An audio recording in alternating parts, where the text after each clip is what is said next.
Okay, welcome everyone in this session. Today we have Mr. Ganesh Pandit as a resource person, and today he is going to give us knowledge about health promoting schools. So I request everyone to please listen in carefully, and I request Mr. Ganesh Pandit to start this session. Sir, please. Thank you, Shyam sir. Very good morning, all of you present here in this beautiful session. So we are going to discuss about the health promoting in school. First of all, I am grateful to our school STNC, Shyam sir and CSC board to provide me golden opportunity to discuss about the health promoting in school. विद्यालय में स्वास्थ्य सेवाओं को बढ़ावा देना. सबसे पहले बात करते हैं कि स्वस्थ हेल्थ होता क्या है, डिफाइन क्या किया जाए इसके बारे में. Health is the free from the type any types of the illness, injury and mental stress. या सब लोग मेंटल तो ठीक रहते हैं लेकिन स्ट्रेस भी सब लोगों. स्कूल में स्वास्थ्य की बात हो और शिक्षा की बात कहाँ होता है. जनरली तौर पर हम जानते हैं कि शिक्षा की बात स्कूल में होती है और स्वास्थ्य की बात विद्यालय हॉस्पिटल में होता है. तो हॉस्पिटल बंद हो जाएगा. दोनों काम अगर हम और आप कर लेंगे तो उस हॉस्पिटल कौन चलाएगा. लेकिन खूब गहराई से इस पर चिंता करने की बात है. खूब गहराई से अगर हम सोचे तो शुरुआत हम विद्यालय से ही करते हैं. स्वास्थ्य बच्चे स्कूल आते हैं, छोटी छोटी आदतों का हम उसमें डेवलप करते हैं और ये आदतें जब वो बड़े होते हैं तो बहुत मदद करता है स्वस्थ जीवन में. तो शुरुआत हमने किया काम स्वास्थ्य का. सरकार क्यों कह रही है कि विद्यालयों में ही शिक्षा के साथ साथ स्वास्थ्य सेवाओं को भी बहाल किया जाए. जिस किसी दुनिया में इस दुनिया में जिस किसी क्षेत्र की बात हो, विज्ञान की बात हो या मैदान में खिलाड़ियों का बेहतर प्रदर्शन की बात हो या फिर चंद्रमा पर नीलाम स्ट्रॉन्ग उतरने की कहानियां हो, ये सब की शुरुआत स्वस्थ सही होती है और विद्यालय से ही आरंभ होती है. बच्चे स्वस्थ होंगे तो किसी राष्ट्र का बेहतरीन निर्माण करेंगे. मेरा पर्सनल मानना है किसी राष्ट्र का डेवलप होना, किसी राष्ट्र का स्वस्थ होना उस नेशन के लिए सबसे बड़ी संपत्ति होती है. जिस देश के जिस राष्ट्र के बच्चे स्वस्थ नहीं होंगे वो नेशन की नींव और राष्ट्र की नींव खोखली होगी. किसी देश को अगर बर्बाद करना है तो दो स्थिति आपकी, एक शिक्षा एजुकेशन को खराब कर दी और दूसरा है कि स्वास्थ्य व्यवस्था को खराब. दो स्थिति अगर खराब हुई तो सबसे पीछे लिस्ट में आपका नाम शायद उसमें शामिल ना होगा. पीछे लिस्ट में भी नहीं, लास्ट. दो व्यवस्थाएं आपको जीवन में सबसे ऊपर लेके जाती है, वह स्वास्थ्य और दूसरा है वो एजुकेशन. इसलिए स्वास्थ्य सबसे पहले जरूरी हो जाता है कि बेहतर जब स्वास्थ्य होगा तो बेहतर चीजें हम दे पाएंगे और ये राष्ट्र के निर्माण में सबसे पहले मदद करता है. बच्चे शुरू से ही दुनिया में चेंजिंग एजेंट के रूप में जाने जाते हैं. बच्चों में वो कला है कि दुनिया को बदल सकते हैं क्योंकि एक दिन युवा बनेंगे और जो जानकारियाँ बच्चों में होगी, जो आदतें बच्चों में होगी तो बड़े में भी आदतें तब्दीली में आएगी, बदल जाएंगी. क्योंकि बच्चे आगे चल के युवा बनेंगे. युवा की वो ताकत है जो राष्ट्र को बेहतर राष्ट्र का निर्माण कर सकता है. इसलिए बहुत जरूरी है कि स्वास्थ्य की जो बातें हैं वो स्कूल से ही आरंभ हो जानी चाहिए. इसे लेकर WHO वर्ल्ड हेल्थ ऑर्गेनाइजेशन में बहुत सारी गाइडलाइंस आती है. जो इनिशियल स्टेज है नॉन फॉर्मल एजुकेशन जिसको हम कहते हैं आंगनबाड़ी, बच्चों को पढ़ाई से ज़्यादा वहाँ स्वास्थ्य की बातें होती हैं. पौष्टिक भोजन, समय समय पर बच्चों का वजन करना, उसको जानना कि उनके साथ इसमें जो डेवलपमेंटें हैं, शरीर का जो डेवलपमेंटें हैं वो सही है या गलत है. अगर सही नहीं है तो फिर उसका ट्रीटमेंट करना, टीकाकरण करना, ये सारे जो स्वास्थ्य संबंधी सेवाएँ हैं कि आंगनबाड़ी से ही आरंभ हो जाती है, नॉन फॉर्मल एजुकेशन से ही आरंभ हो जाती है. और सरकार इसके लिए अलग अलग तरह का गाइडलाइंस भी जारी किया है. महान दार्शनिक अरस्तु का कहना था कि healthy body gives the healthy peace of mind. स्वस्थ शरीर स्वस्थ दिमाग को जन्म देता है. इस राष्ट्र के बच्चे स्वस्थ नहीं होंगे, इस राष्ट्र की दिमाग की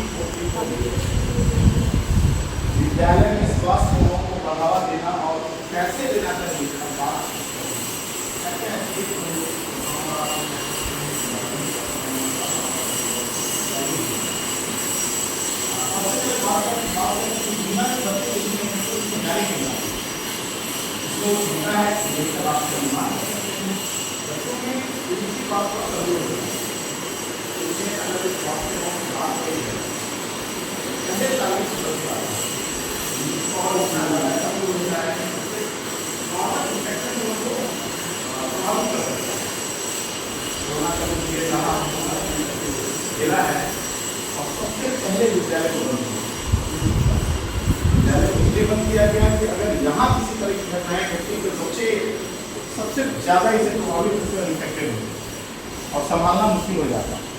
इसलिए बहुत ज़्यादा जरूरी है कि इस इन्फेक्शन के बारे में बच्चों को जानकारी दी जाए और उनके आदतों को डेवलप किया जाए ताकि ये इन्फेक्शन उस इन्फेक्शन से दूर रहे। और छोटी छोटी आदतों से हम इन बच्चों को ख्याल रख सकते हैं। पहला है गुड हैबिट्स। छोटे बच्चे जब विद्यालय में आते हैं तो पढ़ना तो कम होता है, उनका कुछ अक्षरों का कुछ लेखों का ज्ञान जरूर हो जाता है। जैसे ये ज्ञान होती है चित्र के माध्यम से या बोल करके या उनके पीछे लग करके, लेकिन ये तय है कि हैंड वॉश, खांसते समय चिपते समय मुंह पर रुमाल रखिए, बासी भोजन मत कीजिए, हेल्थी फूड लेकर आइए, कपड़ा साफ सुथरा पहनिए, बालों में कंघी लगाइए, दिन में 2 बार ब्रश कीजिए। ये सारी चीज हम लोग उसको सिखाते हैं। वर्षा कम है और ये चीजें आदतें उसमें हम ज़्यादा डेवलप करते हैं। डेवलप इसलिए करते हैं कि ख्याल इसका रखा जाता है कि बच्चे इन्फेक्शन से मुक्त रहें। ये सारी आदतें उनको इन्फेक्शन से मुक्त करने के लिए स्वस्थ रहेंगे बच्चे तो बेहतर पढ़ेंगे और ये जो डेवलपमेंटें होती है वो आगे चल करके उनको जिंदगी जीने में काफ़ी मदद करता है, स्वस्थ लाइफ जीने में। दूसरा जो बात हो रही है, दूसरा बात है, सबसे अहम बात होता है बच्चों का लंच बॉक्स। तो आखिर दौर से जो लंच बॉक्स ले करके आते हैं, हम लोग को याद होगा कि हम लोग जब अपना लंच बॉक्स लेके जाते थे तो उस समय मैगी, पास्ता, चाउमीन, कुरकुरे ये सब चीज़ें नहीं चला करते थे। सिरल्स होते थे, मोटे अनाज होते थे, अमूमन तौर पर उसको लोग सेवन करते थे। लेकिन अब जीवन इतना ज़्यादा फास्ट हो गया है कि लोगों के पास 24 घंटा भी कम है। बच्चों के पास समय नहीं है अपने पेरेंट्स के पास देने के लिए और पेरेंट्स के पास भी समय नहीं है कि बच्चों को वो देखभाल कर सके। जीवन फास्ट। हम अगर सोच भी लेते हैं कि चलो समय देते हैं तो शायद आप इस दौर में पीछे रह जाइएगा। नतीजा होता है कि कम समय में पकने वाला भोजन हम बहुत जल्दी चूज करते हैं बच्चों को टिफिन में डाल देते हैं। 2 मिनट मैगी, बस 2 मिनट मैगी तैयार है, डाल दिए टिफिन में, जितना जल्दी हो भाग दिए घर से। उसके बाद नंबर आता है कुरकुरे का, उसके बाद नंबर आता है पास्ता का, उसके बाद नंबर आता है चाउमीन का। जितना फास्ट फूड आइटम है हम जानते हैं कि हेल्थी फूड नहीं है, देने वाला भी जान रहा है, खाने वाला भी जान रहा है और जो बेच रहा है वो भी जान रहा है। फिर भी ये गलतियां हम गलती से करते जा रहे हैं। बोलिए सर, बच्चा तो जान ही रहा है बच्चा जान रहा है जॉयफुल है। सर आपको मालूम है ना कि आप जान रहे हैं कि जॉयफुल नहीं है।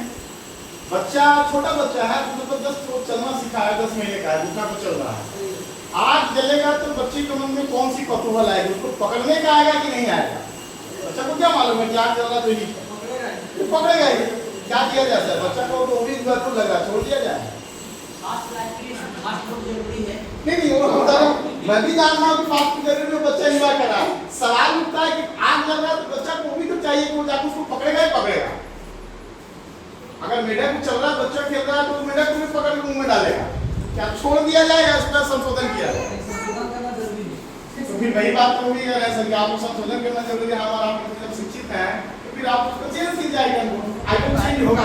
सवाल एक बनता है, गार्जियन चेंज नहीं करेगा सर, थोड़ा उससे गार्जियन चेंज नहीं करेगा, जो भी गलती है शिक्षक समझे वो पेमेंट करा कॉपी में जाए।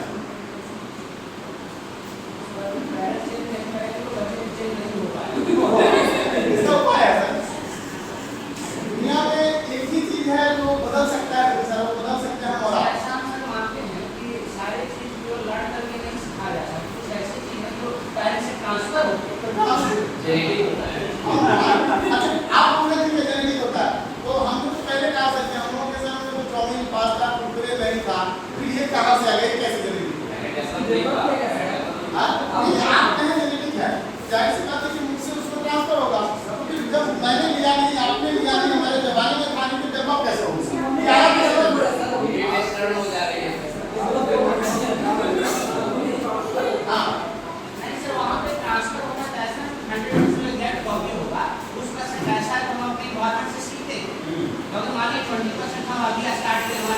यहाँ पे हमारे फादर माइग्रेशन खाते थे, हमने कहाँ शुरू किया कि इसका प्रमाण करने के हमारे कुछ बड़े इसमें फादर हो।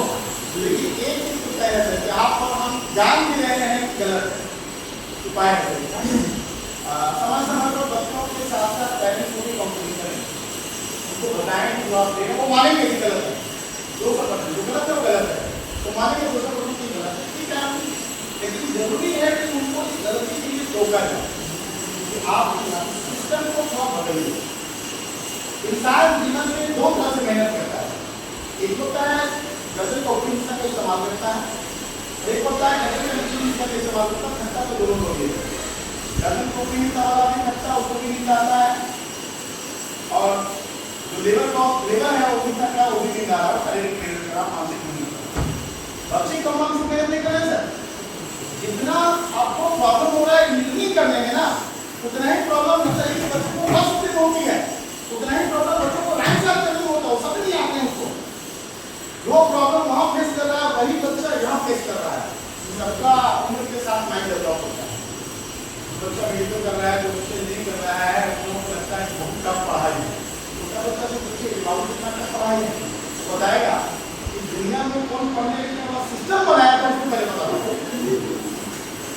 रोज स्कूल आना, रोज स्कूल से घर जाना, पता लगे तो कौन सिस्टम इजाद किया पढ़ने लिखने वाला। दूसरा समस्या एग्जाम का आ गया, समस्याएं हैं, समाधान भी है। प्रति दौर में जब यही सेशन स्टार्ट होता है सबका मेंटेनेंस फेज था कि कौन करेगा, क्या होगा, कैसे होगा, धीरे धीरे हम लोग इतना मेंटेन प्रिपेयर हो गए कि सब लोग आप ट्रेनिंग में दिया गया, पेरेंट्स लोगों को ट्रेनिंग दिया गया कि वो टॉपिक सीखना है, खास पर एक पेड़ होती है 20% से ज़्यादा ये भी पेरेंट्स से सीख पा रहे हैं क्या करना है, बच्चे का बात है स्वास्थ्य क्या है सर, सवाल है कि हम उसको काउंसलिंग कर सकते हैं, समझना कोई नहीं चाहता, समझाना पड़ता है। आप काउंसलिंग मतलब वही है बताइए, आपको आप अगर खड़े हो गए तो आपको लग रहा है कि कहाँ से सीखना है, इसी से सीखना है। सवाल है सर, जो सीख रहा है बच्चा ना उतना ही परेशान है जितना इंजीनियरिंग वाला परेशान है, उतना ही लेवल उसको करना पड़ रहा है जितना वो पहले लेवल करता, तो बड़ा आदमी लेवल कर रहा, दोनों के लिए एक ही है, मेहनत एक ही करना पड़ रहा है। जरूरी है कि उसको लंच बॉक्स में न्यूट्रिशन फूड हो, कैसा हो तो बच्चे को ये लगे कि हाँ बॉडी को हेल्दी रखते हैं, ध्यान देना है हमको। इसलिए लंच बॉक्स की बात की। दूसरा क्या है कि आपको अगर विद्यालय में स्वास्थ्य सेवाओं को बहाल करना है, बेहतर करना है, तो जितने सारे विद्यालय की कमेटी ऐसा नहीं कि कुछ स्थापित हुआ, कम से कम विद्यालय में उनको एक ट्रेनिंग दिया जाए प्राथमिक चिकित्सा को लेकर। प्रार्थना में बच्चे खड़े हैं, चक्कर आ जाए, बच्चे नाक से कभी कभी ऐसा होता है कि ब्लीडिंग आ जाता है, कभी कभी ऐसा होता है कि बोन फ्रैक्चर हुआ, कभी गिर गया अचानक हड्डी टूट गई, तो उस स्थिति में क्या करना चाहिए? जल गया, कूद गया बच्चा, मसल्स आ गया, मसल में खिंचाव आ गया, इंजरी हुआ, क्या करना चाहिए उस वक्त? बहुत ज़्यादा जरूरी है कि हम शिक्षक तो जानते ही हैं, हम विद्यालय के जितने सारे स्टाफ हैं सभी को ये बात की जानकारी दें कि उस वक्त आप अगर प्रेजेंट हैं तो उसको आप किस तरह से हैंडल कर सकते हैं, क्या आपके पास प्रेजेंस ऑफ माइंड होनी चाहिए, और ये बिना ट्रेनिंग का नहीं हो सकता। इसलिए जानकारी बहुत जरूरी है। कुछ चीज़ें ऐसी होती है जिसकी जानकारी ही बचाव है, सब कोई लाइलाज है, वो बीमारियां कुछ लाइलाज होती हैं, आप जानकारी है, बेहतर नॉलेजेबल है, आपको जानकारी बचाव का एक रास्ता दे दीजिए। इसलिए बहुत जरूरी है कि विशेष में प्राथमिक शिक्षकों की जो ट्रेनिंगें हैं वो कराई जाए। खेल कूद को बढ़ावा देना सबसे अच्छा तरीका है विद्यालय में खेल को प्रमोटिंग करना। हम ये जानते हैं कि अगर स्वास्थ्य होता है तो आपको स्वास्थ्य का संबंध खेल से है, लेकिन ऐसा नहीं है, खेल मानसिक विकास को भी डेवलप करता है। जिस वक्त विद्यालय बच्चे जो मैदान में उतरते हैं खेलने के लिए, किसी किताब को पढ़ के तो जाते नहीं हैं, सिलेबस तो है नहीं, वो निश्चित तौर से उस स्थिति में अपनी प्रेजेंस ऑफ माइंड का प्रयोग करते हैं कि किस तरह से उसको ट्रेन करना है, क्या हमको टेक्निक होना चाहिए, वो प्रेजेंस ऑफ माइंड का प्रयोग करते हैं। और जितना प्रेजेंस ऑफ माइंड का प्रयोग करते हैं, वो अपने दिमाग का जितना इस्तेमाल करते हैं, उतना ही ज़्यादा डेवलप होता है। पढ़ाई लिखाई हमको और आपको तैयारी क्या करवाता है? पढ़ाई लिखाई हमें और आपको ये तैयार करवाता है, मेंटली जो है वो प्रिपेयर करता है, कुछ नया इनोवेट कीजिए, कुछ नया सोचिए। दिमाग आपको ये इसका हम पढ़ाई लिखाई कर रहे हैं तो दिमाग को हम ट्रेनिंग दे रहे हैं, ट्रेन कर रहे हैं कि हमको कुछ नया करना है, कुछ प्रेजेंस ऑफ माइंड अलग सोचना है, और ऐसा होता भी है। बच्चे जब खेल के मैदान में खेलते हैं तो भावना ये रहती है कि हमको जीतना है, वहाँ ये भावना नहीं रहता है कि इससे हमको डिस्क्रिमिनेशन है। कभी कभी ऐसी होती है कि बच्चों की जो क्लास की झगड़े हैं वो खेल के मैदान में सोल्यूशन उसका निकल जाता है, उस दौरान उसकी बातचीत होने भी लगती है। तो इसको लेकर के सीबीएसई ने या सरकारों ने इतने सारे गाइडलाइंस जारी किए हैं कि विद्यालय में खेल की क्या स्टैंडर्ड होनी चाहिए, किस लेवल पर खेल होना चाहिए। अब तो भारत सरकार ने खेलो इंडिया खेलों का भी व्यवस्था किया है। भारत सरकार चाहती है कि बच्चे अब उस जलवा को भी खेले जहाँ पर ओलंपिक्स में भारत का भी कुछ नाम हो। और ये दोनों चीजें करती है, बच्चे जब भागते हैं दौड़ते हैं तो उनकी मसल्स जो है मजबूत होती है। दूसरा है कि शरीर जो है वो आकर्षक बनता है, पर्सनैलिटियां में निखार आ जाती है। और उसके साथ साथ जो कोई भी गेम बिना डिसिप्लिन का उसको नहीं खेला जा सकता है, उसमें बेहतर डिसिप्लिन बनने की संभावनाएं उत्पन्न होती है और बच्चे डिसिप्लिन को समझने में भी काफी मदद करते हैं, जो विद्यालय के लिए हेल्पफुल हो जाता है। और खेल अगर बेहतर हो तो याद रखिएगा कि खेल के साथ साथ आपके अपने भोजन का भी ध्यान रखना पड़ेगा, डाइट का भी ध्यान रखना पड़ेगा कि स्वास्थ्य को कैसे बेहतर रखा जाए। आप जितना ऊर्जा, जितना कैलोरी का ऊर्जा आप खर्च करना है मैदान पर, दोबारा उतना भी आपको लेना है। इससे आप स्वास्थ्य से खेल का क्या संबंध? स्वास्थ्य खेल का संबंध कुछ नहीं है सर। आप खेले हैं या नहीं खेले हैं बचपन में? खेले हैं, आज भी खेल रहे हैं, आज भी खेल रहे हैं। कुछ चीज आपका मसल्स में वो पावर आएगी कि नहीं आएगी, ताकतें आएगी कि नहीं आएगी? दूसरा सवाल ये, तब तो दूसरा सवाल ये होगा कि सर बच्चों को स्वास्थ्य शिक्षा का क्या संबंध? अगर नहीं ठीक है, बच्चों का शिक्षा से क्या संबंध? स्वास्थ्य नहीं है बच्चा तो हमको क्या परेशानी होगा? बच्चा अगर स्वस्थ नहीं है, ट्रेन नहीं है, उसका शरीर ठीक नहीं है तो उससे शिक्षक को क्या परेशानी आएगी? शिक्षक को क्या लेने देना है? परेशानियां बढ़ेगी सर आपकी। आप 100% मेहनत कर रहे हैं, पता चल रहा है कि रिजल्ट 0 आ रहा है। जिस दिन आपकी तबीयत खराब होगी और शरीर नहीं चलेगा, विद्यालय आप हो जाइएगा, लेकिन काम नहीं कीजिएगा, आप अपना पोटेंशियल नहीं दीजिएगा। आप बच्चे को क्लास में पढ़ा तो रहे हैं, लेकिन अगर वो स्वस्थ नहीं है, चक्कर आ रहा है, भूख लगी है या और कुछ हो रहा है, तो याद रखिएगा सर कि वो बच्चा आप जो दे रहे हैं वो कैरी नहीं करेगा, उसका रिजल्ट गड़बड़ आएगा और 0 आएगा रिजल्ट। भूख एक ऐसी अवस्था है जहाँ छोटी छोटी बातों पर इंसान क्रोधित होने लगता है। समझ जाइए कि उसको भूख लगा है, पहले खाने दीजिए, उसके बाद कुछ करना, पहले खेल उसके बाद कुछ खाओ। संबंध है सर, आप फेल हो जाइएगा। बच्चा जितना ज्यादा हेल्थी होगा सर, उतना ज्यादा वो कैरी करेगा। अगर उसको प्रॉब्लम है, बहुत शरीर से प्रॉब्लम है, तो याद रखिएगा वो बच्चा आप जो दे रहे हैं वो कैरी नहीं करेगा, आप जो दे रहे हैं वो लेने की सक्षमता नहीं रहेगी और रिजल्ट आएंगे 0। इसलिए बहुत ज्यादा जरूरी है कि बच्चे स्वस्थ रहें सर। स्वास्थ्य के संबंध खेल का संबंध है। आप कभी कभी ऐसा भी होता है कि अगर खेलने के नाम पर बच्चों को कह दिया जाए ना, तो थोड़ा सा डल भी होगा ना तो तैयार हो जाएगा, हाँ चलो चलते हैं, हाँ वो छोड़ देगा लेकिन वो तैयार हो जाएगा।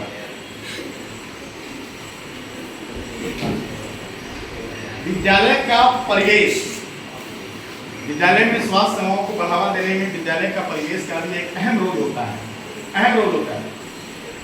सीबीएसई के गाइडलाइंस या सरकार के गाइडलाइंस के अनुसार किसी भी विद्यालय को जब एफिलिएटेड किया जाता है, मान्यता दी जाती है, तो बहुत सारे टीम वर्क हैं जो उनको सर्वे करते हैं तो विद्यालय का परिवेश क्या है, खेलने की जगह क्या है, बच्चों के बैठने की जगह क्या है, पानी पीने की व्यवस्था क्या है, इन्वायरमेंट की व्यवस्था क्या है, क्या सच आपके यहाँ ऑक्सीजन की क्या परसेंटेज होगी इन्वायरमेंट में, बच्चे एक साथ अगर इतने लोग बैठे हैं तो क्या ऑक्सीजन प्रोवाइड हो पाएगा? ऐसा तो नहीं कुछ रूम में सफोकेशन हो रही है। ये सारे गाइडलाइंस देखे जाते हैं, नॉर्म्स हैं। अब विद्यालय को चलाने के लिए सरकारी जो गाइडलाइंस है उसको फॉलो करना पड़ता है और बहुत ज़्यादा जरूरी है परिवेश देखा जाए विद्यालय में कि किस तरह के परिवेश है। और इस परिवेश में एक चीज़ें आती है कि साफ सुथरा पानी पीना, ये एक ऐसा मिनरल चीज़ है वाटर जो आपको बॉडी को फिर से फ्रेशनेस देता है। साफ सुथरा पानी पिलाइए। दूसरा सबसे अहम चीज है कि बाथरूम का ध्यान रखा जाए कि उसमें दुर्गंध ना आए। आप जितना ज़्यादा पॉजिटिव इन्वॉल्वमेंट रखिएगा उतना ज़्यादा बच्चों में पॉजिटिव सोच आएगा, पॉजिटिव डेवलपमेंट आएगा। ध्यान रखा जाए कि विद्यालय को कम से कम 5 साल या 3 साल में एक बार पूरा रंग रोगन किया जाए, कलरफुल कलर किया जाए। एक फायदा तो इससे संभव है। कलर अगर होती है तो पॉजिटिवनेस इन्वॉल्वमेंट क्या आ जाती है, उसकी सुंदरता बढ़ जाती है। विद्यालय का नाम तो हम बच्चे का साफ में करते हैं। बच्चों देखिए विद्यालय कार्यान्वयन संबंध है कि विद्यालय का अगर ये पेंटिंग किया गया है तो 5 साल बाद या 7 साल बाद या 10 साल बाद जो भी होगा इसको कोई छुड़ाने नहीं आएगा, लगाने नहीं आएगा। लेकिन तय है कि इसमें से जो डस्टें उड़ेगी खराब होने के बाद, वो डस्टें इस इन्वायरमेंट में घूमेगी, तो नाक के माध्यम से, मुंह के माध्यम से लंग्स तक आएगी, कोर्स को इन्फेक्टेड करेगी, शरीर प्रभावित होगा। इसमें लेड मिलाया जाता है इसका ब्राइटनेस बनाने के लिए, चमकीला करने के लिए, कलर में। और ये हम सब जानते हैं कि लेड स्वास्थ्य के लिए बहुत खराब है। अब छोटे बच्चों को तो सबसे ज्यादा, बड़े बच्चे यहाँ तो मतलब उस तरह के बच्चे एडल्ट बच्चे यहाँ है नहीं, अगर है भी तो भी उनके स्वास्थ्य के लिए दिक्कत है। इसलिए बहुत ज्यादा जरूरी है कि इसका ध्यान रखा जाए कि पेंटिंग डेंटिंग हमेशा उसको ख्याल रखा जाए कि दीवार से वो कलर न छूटे, वरना अगर डस्ट अगर हवाओं में उड़ रही है तो लेड है और सबको प्रभावित करेगी। पेंटिंग डेंटिंग से ज्यादा तो क्लीनेस के लिए भी ज्यादा है ना। तो मैंने तो कहा पेंटिंग डेंटिंग करा रहे हैं वॉशरूम के अंदर। लेकिन मैं तो कहा सर कि आपको बाथरूम का भी ध्यान रखना चाहिए तो दुर्गंध नहीं है। ये नेगेटिव चीजें हैं जो इफेक्ट करेगी बच्चों को भी।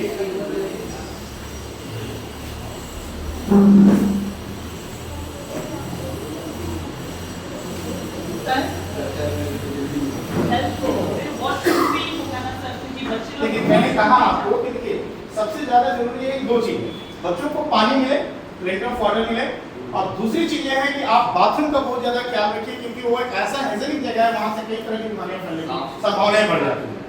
इसलिए बहुत ज्यादा जरूरी है कि इसका भी विद्यालय ख्याल रखे। ये परिवेश है जहाँ बच्चों को ट्रेन कर रहे हैं, अगर वो जगह गंदा हो तो क्या मेंटली और फिजिकली दोनों डेवलपमेंट हो सकती है, संभव है। फिर आप दोनों चीजों को डेवलप कीजिए।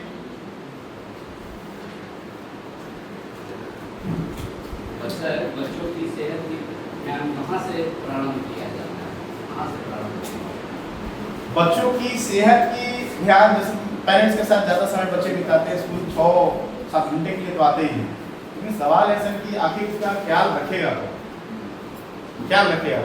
हम सभी शिक्षक हैं, पेरेंट्स की अपनी जिम्मेदारी है, शिक्षक की अपनी जिम्मेदारी, शिक्षक की जिम्मेदारी है, बच्चे विद्यालय आए हैं तो क्रिकेट करें। लेकिन याद है सर मुझे कि भारतीय सभ्यता और परंपरा में एक चीज़ कही गई है, खासकर शिक्षक के बारे में कही गई है, गुरु ब्रह्मा गुरु विष्णु गुरु देवा महेश्वरा गुरु साक्षात परब्रह्म तस्मै श्री गुरु। इस लाइन का आखिर भारतीय सभ्यता संस्कृति में मतलब क्या निकाला?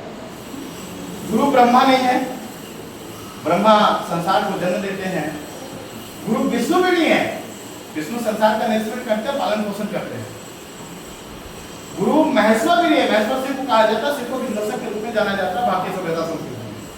अब सवाल उठता है कि तो भी कहा जा रहा है इनको कि परब्रह्म है, इन लोगों से भी ये गुरु ऊपर है, इसे इसको दर्शन करा सकता है, ये ताकतें गुरु में है सर।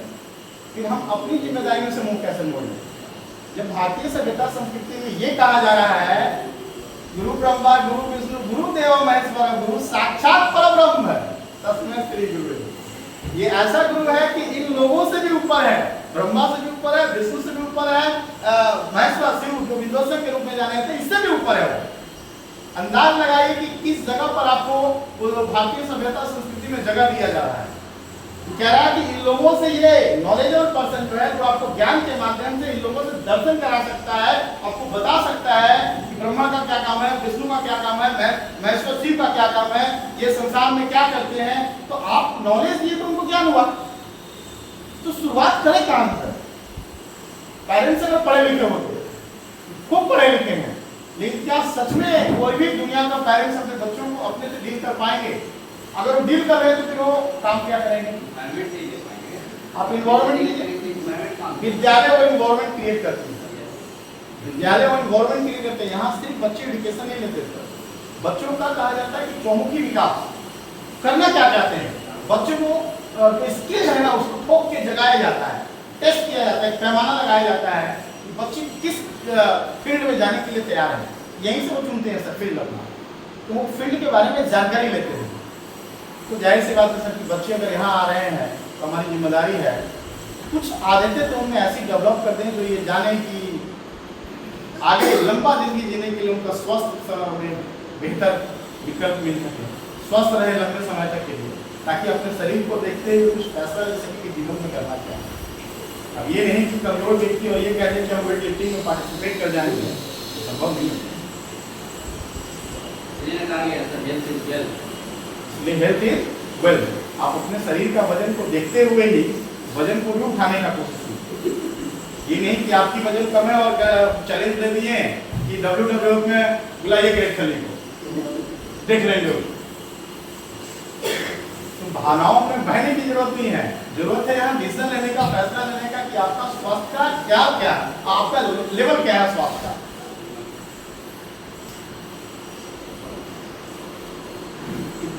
रेगुलर हेल्थ चेकअप पर आते हैं। विद्यालय में एक हर महीने का चिकित्सक पदाधिकारी जो एबल हो, उस लायक है, उनको बुलाया जाए और बच्चों का जो नॉर्मल चेकअप होता है सर, नॉर्मल चेकअप जैसे वजन कर लेना हुआ, पल्सेस देख लेना हुआ, ये नॉर्मल चेकअप जो है बच्चों को रेगुलर तरीके से किया जाए।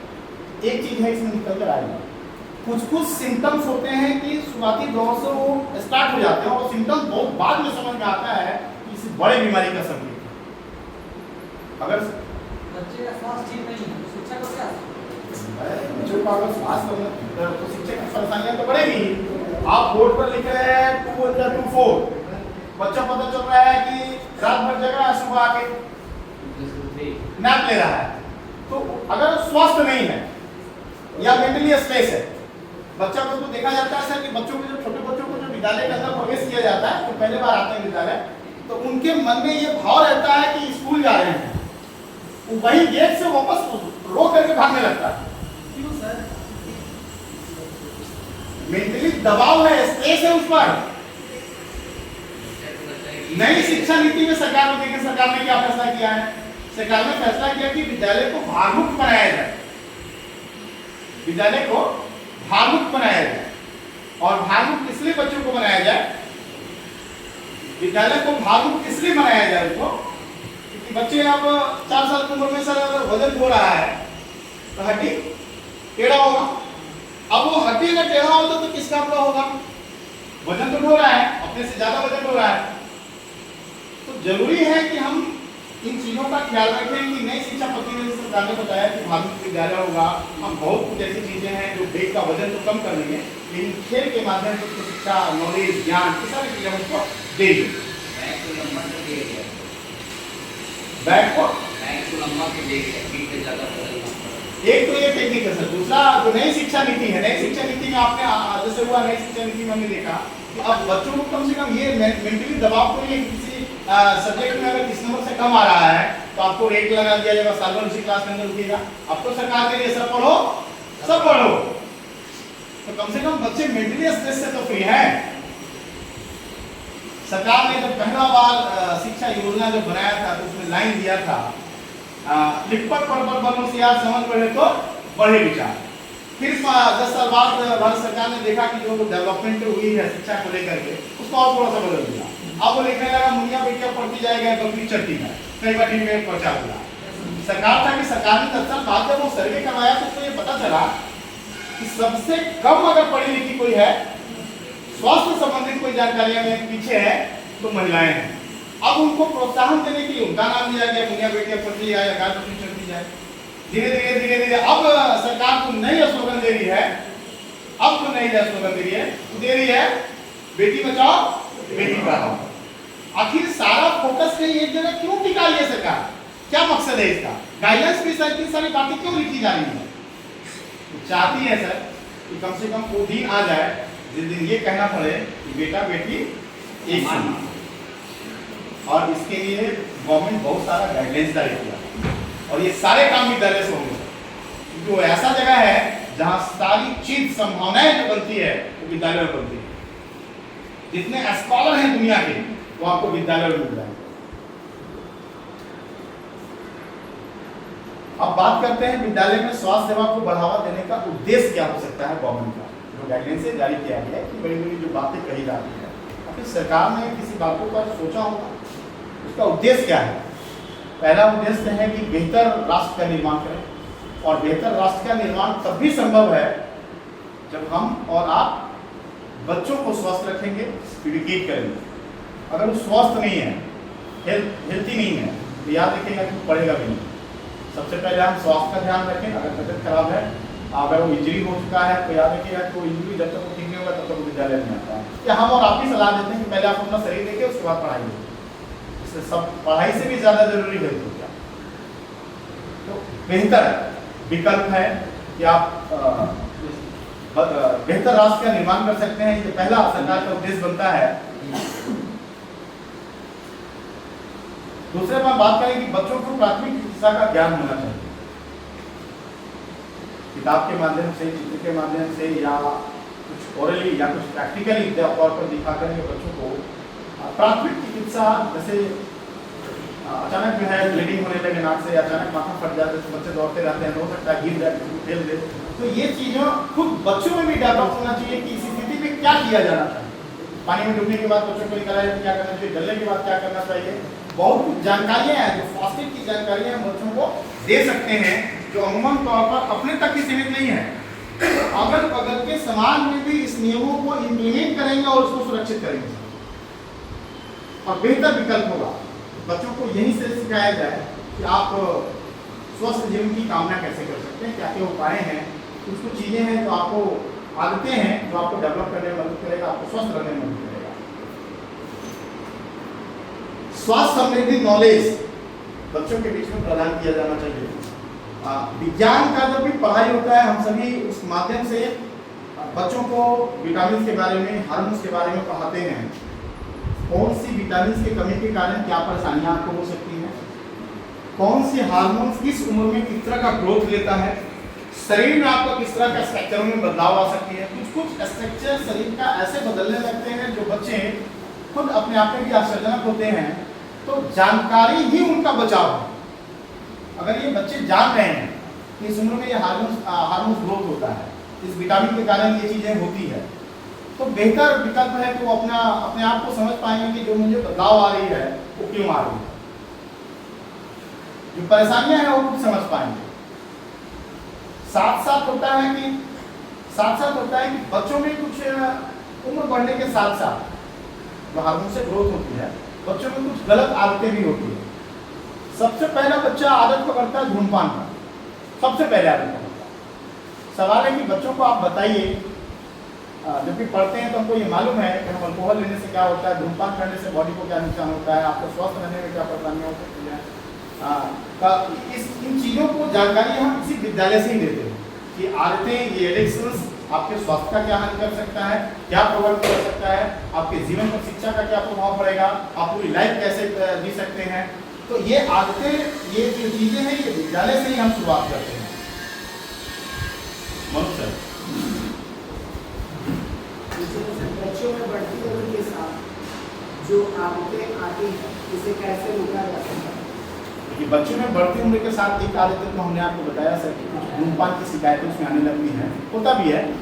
अमूमन तौर पर इसे हम या क्लास के अंदर तो पढ़ाते ही हैं, बच्चे विज्ञान पढ़ते हैं तो उसके अंदर बहुत सारी चीज़ों की जानकारी दी जाती है। दूसरा सबसे बड़ी बात है कि कभी कभी बच्चों को जो नुक्कड़बाजी होता है, नौटंकी होता है, ड्रामा होता है, हम उन चीज़ों पर भी, जैसे नशा मुक्त हुआ, बिहार कुछ दिन पहले अपना प्रोग्राम लगाया नशा मुक्त, तो हम बच्चों को इस बारे में जानकारी दें, नुक्कड़बाजी करें, उनको भाषण कुछ और चीज़ दिखाएं, उनको एग्जाम्पल दें, कहानियाँ सुनाएं, कुछ लोगों को, मतलब बच्चों को ये मोटिवेट कीजिए, उस लाइन में आप उनको जानकारी दीजिए कि आप जो कर रहे हो गलत क्या है और सही क्या है, इसका प्रभाव क्या पड़ेगा। सर किसी भारत में 60% युवा हैं सर, अफसोस की बात है कि 60% युवा में 30% युवा तो नशे के लत में शिकार हो ही चुके हैं और इस स्थिति में एक बेहतर राष्ट्र की कल्पना नहीं की जा सकती।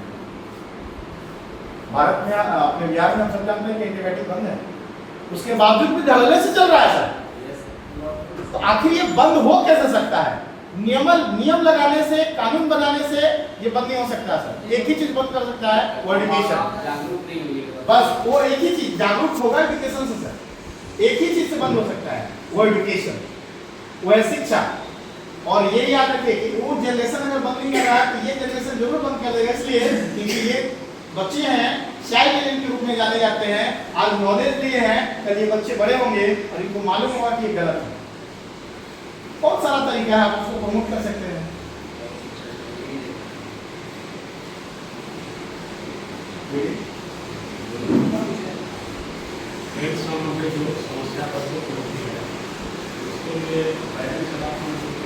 देखिए, हेल्थ संबंधी के लिए पेरेंट्स से बात करना जरूरी नहीं है, लेकिन अगर केस हाइजेनिक है तब नॉर्मल केस तो हम लोग भी जानते हैं। जैसे हम लोग को सबको नॉलेज है कि प्राथमिक चिकित्सा में जैसे बच्चों को प्रार्थना के समय खड़ा किए तो उसमें दिक्कतें आ गई, या नाक से खून आ गया उसमें दिक्कतें आ गई, या बच्चों का सर फट गया तो थोड़ा बहुत जो ब्लीडिंग है उसको हम लोग लेकिन अगर कुछ ज्यादा प्रॉब्लमें हैं, कुछ सिम्टमें अगर अलग दिखाई देती है नॉर्मल से, तो जरूर आप उसके पेरेंट्स से कंसल्ट कीजिए, उनको जानकारी दीजिए। बच्चों का ये जो क्लास के अंदर जो बिहेवियर है या इसका स्वास्थ्य को लेकर जो कहानियां चल रही है वो विगत कुछ दिनों से चल रहा है, आप अपना ट्रीटमेंट करवाइए। क्योंकि बच्चा 6 घंटा आपके पास रह रहा है सर, आप देख रहे हैं 7 घंटा 6 घंटा आपके यहाँ बिता रहा है, तो कुछ सिम्टमें समझ में जरूर आता हो कि नॉर्मल सिम्टमें से ये सिम्टमें अलग है। अगर इसकी जानकारी आपके पास मिलती है तो जरूर उसके पेरेंट्स से बात कीजिए, कंसल्ट कीजिए, विद्यालय बुलाइए उनको और उसकी बातों में जानकारी दीजिए, ताकि कुछ बड़ा होने से समय रहते रोका जाए। बात करते हैं विज्ञान के माध्यम से जब किताबें जो पढ़ाई जाती है उसमें तो हमने देखा कि आप जैसे विटामिन और हार्मोन्स के बारे में देखा। दूसरा है कि कुछ वायरस के बारे में उनको जानकारी दी। कुछ खतरनाक वायरस दुनिया में है, साधारण है लेकिन खतरनाक तब हो जाता है जब हम उसको लापरवाही से छोड़ देते हैं, जैसे कोरोना हुआ। आप तो बहुत साधारण है, लेकिन बाद में इसका इफेक्टिव समझ में आया कि प्रभाव इतना ज्यादा क्यों दिखाता है। दुनिया में कुछ ऐसे वायरस हैं जो हैं बहुत साधारण लेकिन होते हैं बहुत खतरनाक। इसकी जानकारी हमको दीजिए। हाल के दिनों में हमने कोरोना को देखा, पूरा दुनिया में तबाही मचाया। वायरस से होने वाला कुछ ऐसी बीमारियां हैं जिसकी जानकारी ही बचाव है, दूसरा कोई उपाय नहीं। उसमें हम बात करते हैं जैसे HIV वायरस का, कंप्लीट जानते हैं कि सिर्फ जानकारी ही इसका बचाव है। तो आखिर बच्चों को शुरू से इसमें खुल के बात करें, अवेयरनेस दें, उनको जानकारियां दें, ये स्वास्थ्य की बातें हो रही है तो यहीं से आरंभ होगी। समय समय पर उनको शिविर लगाइए, उनसे संबंधित बीमारियां, उस वायरस के लक्षण, बॉडी के सिम्टम्स में क्या परिवर्तन आएंगे, ये चीजें बहुत ज्यादा जरूरी है, बहुत ज्यादा जरूरी है। बच्चों को यही से उसको नॉलेज दिया जाए, ज्ञान दिया जाए। और बच्चों का ये नॉलेज, ये ज्ञान बच्चे अपने तक सीमित नहीं रखते हैं। निश्चित तौर से ये बच्चे समाज के अंदर जाएंगे, कल यही बच्चे युवा बनेंगे और देश को संभालेंगे और बेहतर राष्ट्र का निर्माण करेंगे। सबसे ज्यादा जरूरी है कि हम बच्चों को स्वास्थ्य को लेकर अपनी अवेयरनेस रखें। पढ़ाई थोड़ा कम हो बेहतर है, कोई दिक्कत नहीं है, लेकिन स्वास्थ्य बहुत बेहतर हो। ये जरूरी है कि स्वास्थ्य बेहतर होगा तब कुछ हम बेहतर विकल्प सोच पाएंगे। Healthy body give the healthy peace of mind.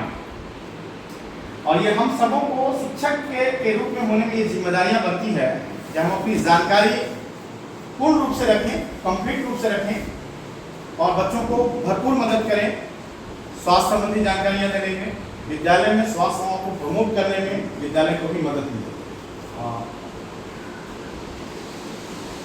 दुनिया में बच्चे को चेंजिंग एजेंट के रूप में कैसे जाना जाता है? दुनिया में बच्चों को चेंजिंग एजेंट के रूप में इसलिए जाना जा रहा है कि आज अगर बच्चों को जो नॉलेज दे रहे हैं, जो ज्ञान दे रहे हैं, ये बच्चे आगे चलकर युवा बनेंगे। लेकिन अगर ये बच्चे युवा बन गए और उनकी जानकारियां कम रही तो आप बेहतर भविष्य का विकल्प नहीं कर सकते, बेहतर राष्ट्र का निर्माण नहीं कर सकते हैं, पहला काम।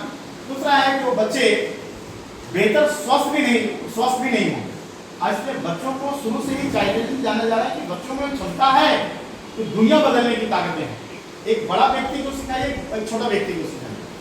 सबसे ज्यादा उत्सुकता जो है बच्चों में होता है जानने की, सीखने की कला, कुछ करने की कला।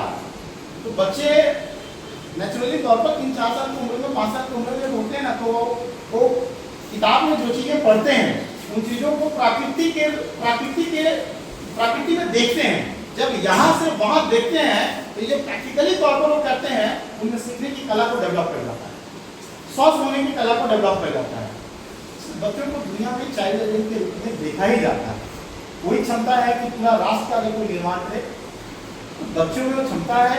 आज आप जिन बच्चों को पढ़ा रहे हैं, कल यही बच्चे बेहतर बनकर निकले तो दुनिया में कुछ अलग बदलाव आ सकता है और बेहतर राष्ट्र का निर्माण कर सकते हैं ये बच्चे।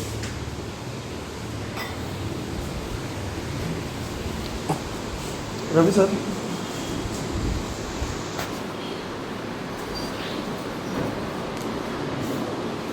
thank you Ganesh sir for a beautiful session.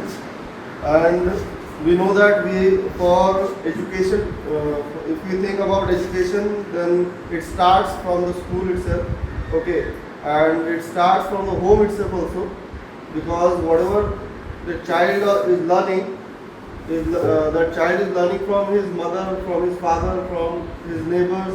From there he is learning at start. After that he is coming or she is coming to the school, and from there he is learning more things. So whatever we are teaching them, whatever we are acting in front of them, so that all impacts on them.